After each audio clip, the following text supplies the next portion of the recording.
Xin chào các bạn đã quay lại với kênh Cô Ba Bình Dương. Lần trước mình đã hướng dẫn các bạn cách kho cá nục với mía. Lần này chúng ta sẽ thực hiện món cá nục kho cà rất hay. Khứa cá còn nguyên nhưng bên trong rất mềm, ruột xương, thịt béo thơm vô cùng hấp dẫn. Bảo đảm thành phẩm bạn làm ra sẽ ngon hơn cá hộp sốt cà làm sẵn rất nhiều. Có thể kho nồi lớn, bảo quản tủ lạnh để ăn dần qua ngày rất tiện. Nào chúng ta cùng làm ngay nha. Chúng ta có thể xem những thành phần nguyên liệu chi tiết, hình ảnh nguyên liệu cụ thể để thực hiện món này ở cuối video, hoặc tham khảo những dụng cụ nhà bếp mình hay sử dụng bên dưới phần mô tả của video. Đầu tiên mình sẽ giới thiệu với các bạn cách sơ chế cá. Mình có ở đây là 1,5 kg cá nục bông, còn gọi là cá nục béo, đã được làm sạch rồi nha.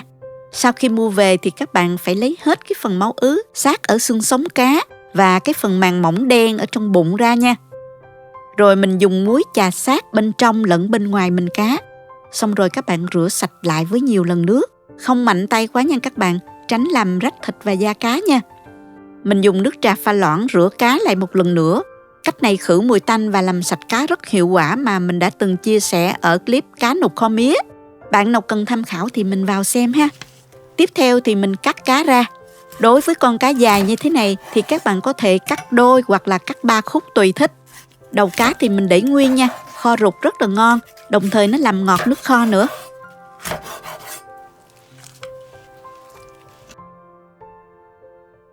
Trước khi ướp cá thì mình sơ chế hành tỏi, cắt nhỏ hành tỏi nè.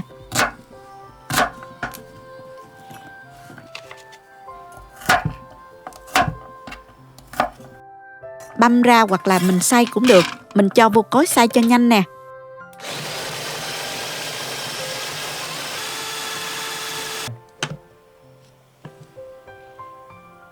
Các bạn đập dập sơ 2 củ hành tím và vài tép tỏi, để chút nữa mình cho vô kho chung cho thơm ha. Để lót đáy nồi thì ở đây mình dùng mía, khóm hoặc là hành tây. Có gì thì mình dùng đó nha các bạn. Nếu dùng khóm thì các bạn gọt sơ cái phần gai ở bên ngoài vỏ và mình cắt miếng dày cỡ 2 cm để lót ha. Bạn nào dùng mía thì nhớ chẻ ra nha. Hôm nay vì kho với nồi áp suất nhiệt tỏa đều, khả năng xích đáy nồi rất ít so với là nồi kho bình thường, nên mình dùng hành tây để lót bên dưới. Dùng một củ hành tây cắt khoanh dày khoảng 2 cm như vậy. Tiếp theo thì mình cho vào chảo 3 muỗng canh dầu và mình cho hành tây vào áp chảo cho thơm.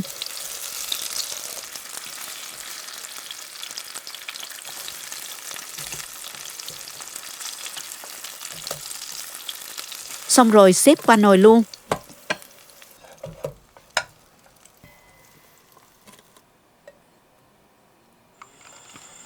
Tiếp tục mình cho hành tỏi vào phi nè.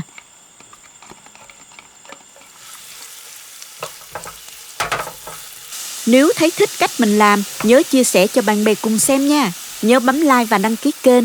Ngoài ra nếu thấy video này thực sự hữu ích, bạn có thể gửi tặng ekip thực hiện 1 ly cà phê bằng nút Super 10 hình trái tim ngay bên dưới.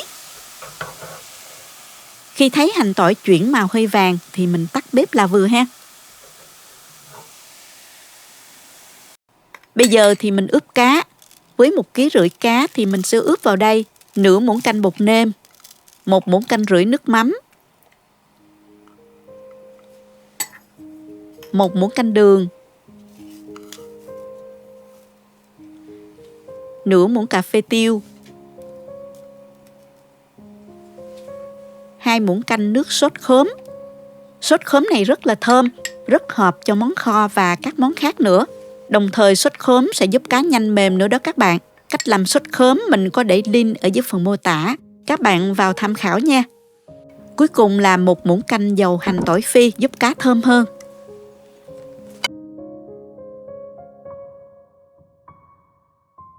Dùng tay mình trộn lên, thoa đều gia vị bên trong bụng cá và bên ngoài luôn ha các bạn. Và mình để đây 30 phút cho cá đủ ngấm gia vị.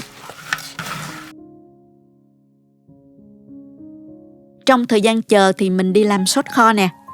Và mình cho gia vị vào đây gồm có 1 muỗng canh bột nêm, 5 muỗng canh nước mắm,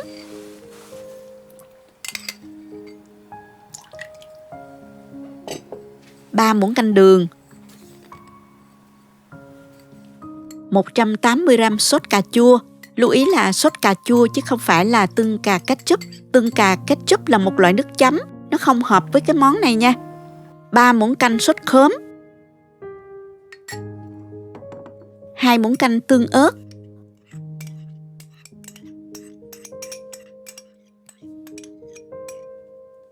1/2 muỗng cà phê ớt bột paprika nhằm để tạo thêm màu và độ cay nhẹ. Các bạn có thể thay thế bằng các loại ớt khác cũng được ha.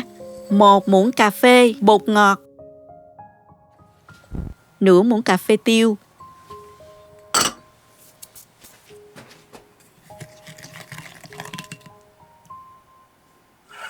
chảo hành tỏi phi lúc nãy đó, mình bật lửa cho sôi trở lại. Khuấy đều.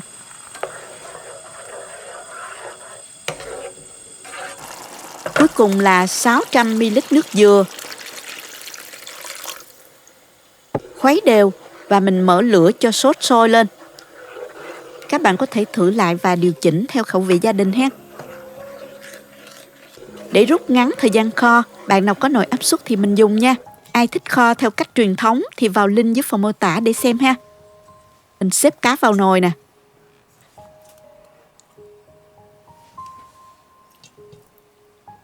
Cho nước sốt đang sôi vào để cá không bị tanh ha. Lưu ý là lượng nước sốt vừa đủ, không quá nhiều, vì kho áp suất nên nước không bốc hơi như là kho bình thường nha các bạn. Như vậy là vừa nè. Khi hành tây bên dưới mềm thì cá nó sẽ sát xuống mặt nước kho, nên các bạn yên tâm nha.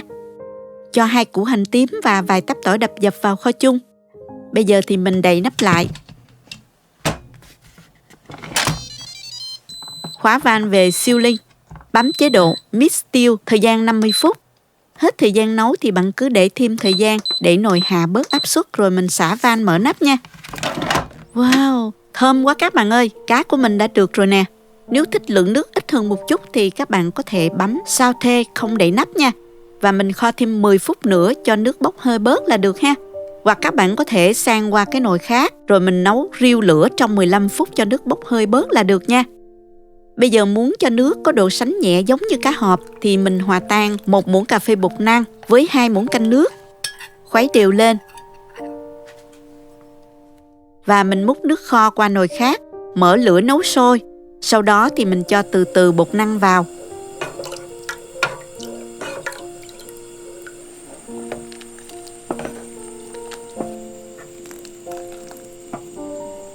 Khuấy đều cho nước sốt sánh nhẹ như thế này là được ha. Mình tắt bếp luôn.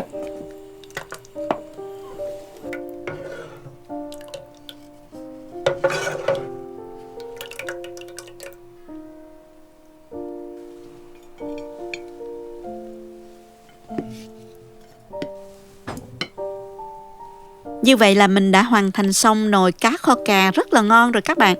Bây giờ thì mình xếp cá ra đĩa, chan nước sốt lên cá nè. Wow, màu đỏ cam rất là đẹp, đặc trưng của sốt cà chua. Trang trí thêm hành và ớt nữa, nhìn có hấp dẫn không nè.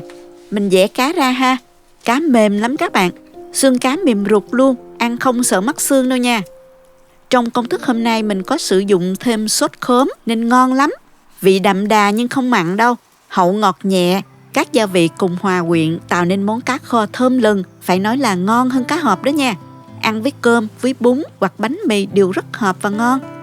Với lượng gia vị vừa đủ trong công thức cũng như cách kho cá của mình, hy vọng các bạn sẽ hài lòng.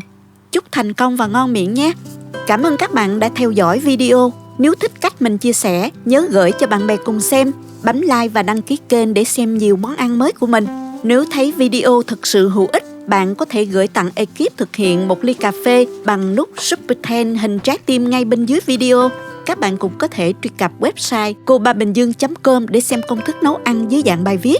Chào tạm biệt và hẹn gặp lại các bạn trong video kỳ tới nha.